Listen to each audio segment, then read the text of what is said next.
بسم اللہ الرحمن الرحیم۔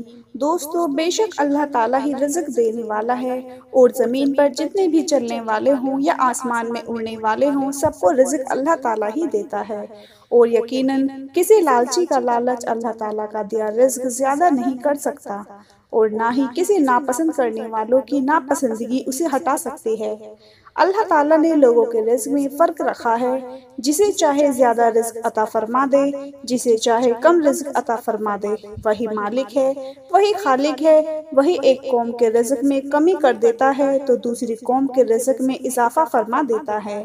یہ سب کچھ اللہ تعالیٰ کی قدرت میں ہے۔ انسان کچھ بھی نہیں کر سکتا سوائے دعا کرنے کے، سوائے اللہ پاک سے مانگنے کے۔ ایک حدیث قدسی میں اللہ کے رسول صلی اللہ تعالیٰ علیہ وآلہ وسلم کا فرمان ہے، جو چیز تجھے جنت کے قریب کر سکتی ہے اس کا میں نے تجھے حکم دے دیا ہے، اور جو چیز تجھے جنت کے قریب نہیں کر سکتی اسے میں نے روک دیا ہے۔ یقیناً حضرت جبرائیل علیہ السلام نے میرے دل میں یہ بات ڈالی ہے کہ کوئی بھی جان اس وقت تک نہیں ختم ہو سکتی، کوئی بھی انسان اس وقت تک اس دنیا سے نہیں جا سکتا جب تک کہ وہ اپنی روزی پوری نہ کر دے اور اپنے حصے کا سارا کھانا نہ کھا لے۔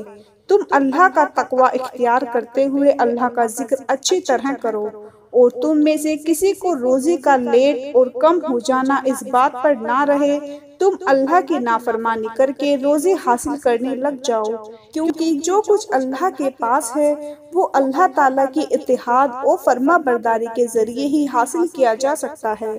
آپ لوگوں نے دیکھا ہوگا آپ نے ہمیں صبر کرنے کا حکم دیا ہے۔ جب ہمیں مشکل آتی ہے، رزق میں تنگی ہوتی ہے تو ہم اللہ کا ذکر شروع کر دیتے ہیں، پھر ہم بعد میں غلط کاموں میں لگ جاتے ہیں اور حرام اور حلال کو بھول جاتے ہیں۔ اللہ پاک نے اس سے منع فرمایا ہے۔ یاد رکھیں، صرف وہی انسان اچھا ہے، وہی فضیلت والا ہے جو اللہ کے بتائے طریقے سے رزق حاصل کرتا ہے۔ وہی انسان کے لیے فائدہ مند ہے، جس کے استعمال کرنے سے دنیا بھی آسان ہو جائے اور آخرت بھی آسان ہو جائے۔ انسان کے رزق میں تنگی اللہ کی طرف سے نہیں بلکہ انسان کے خرچہ نہ کرنے کی وجہ سے ہوتی ہے۔ اللہ پاک اس کی ضرورت کے مطابق پورے سال کا رزق لکھ دیتا ہے۔ ہمیں چاہیے ہم اپنے رزق کو غریبوں میں تقسیم کریں، اس سے رزق میں اضافہ ہوتا ہے، اس سے اللہ تعالیٰ ہمارے رزق کو اور بڑھا دیتا ہے۔ ایک کسان کو دیکھ لیں، وہ ایک بوری بیج کی کھیت میں بو دیتا ہے اور فصل آ جانے پر وہ ایک بوری کی جگہ 70 بوریاں لے کر گھر واپس لوٹ جاتا ہے، محنت کرتا ہے۔ لیکن اگر وہ کسان یہ سوچنا شروع کر دے کہ میں یہ ایک بوری کا بیج کھیت میں پھینک دوں گا اور پتہ نہیں مجھے ملے گا کہ نہیں، تو پھر وہ اس کے کمزور ایمان کی نشانی ہے۔ اسی طرح جب ہم غریبوں میں تقسیم کریں گے تو اللہ ہمیں ایک کا 70 زیادہ گنا بڑھا کر دے گا۔ میں دعا کرتی ہوں اللہ پاک ہمیں غریبوں میں رزق تقسیم کرنے کی توفیق عطا فرمائے تاکہ ہمارا رزق اور بڑھ جائے۔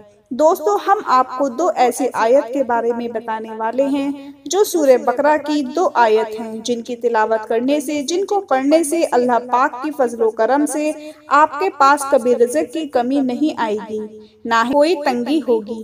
تو آیت کے بارے میں بتاتے ہیں، آپ نے نماز ادا کرنے کے بعد دعا مانگنے سے پہلے ان کی تلاوت کر لینی ہے، ان کو پڑھ لینا ہے۔ انشاءاللہ اللہ پاک کے فضل و کرم سے آپ کے رزق میں اضافہ ہونا شروع ہو جائے گا۔ جو لوگ چاہتے ہیں کہ اللہ پاک ہمارے گھروں میں اتنا رزق عطا فرما دے اور کوئی ایسا وظیفہ مل جائے، کوئی ایسا عمل مل جائے جس کو کرنے سے ہماری مشکل آسان ہو جائے، تو آپ کو آج کا یہ عمل، آج کا وظیفہ آپ کے لیے انتہائی آسان اور فائدہ مند ثابت ہوگا۔ انشاءاللہ اس عمل کو کرنے سے غیب سے آپ کے گھر میں رزق پہنچے گا اور آپ کی ساری پریشانیاں ختم ہو جائیں گی۔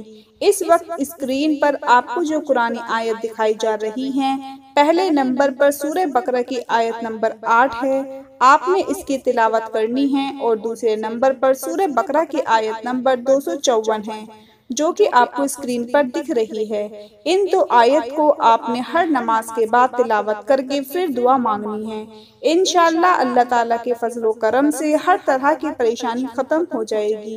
اس عمل کو اپنے تمام دوستوں اور دوسرے بھائیوں کے ساتھ شیئر کریں تاکہ آپ کے ساتھ ان کو بھی فائدہ حاصل ہوتا رہے۔ اپنی دعاؤں میں یاد رکھیے، اپنا بہت سارا خیال رکھیے، 5 وقت کی نماز پڑھیے۔ اللہ حافظ۔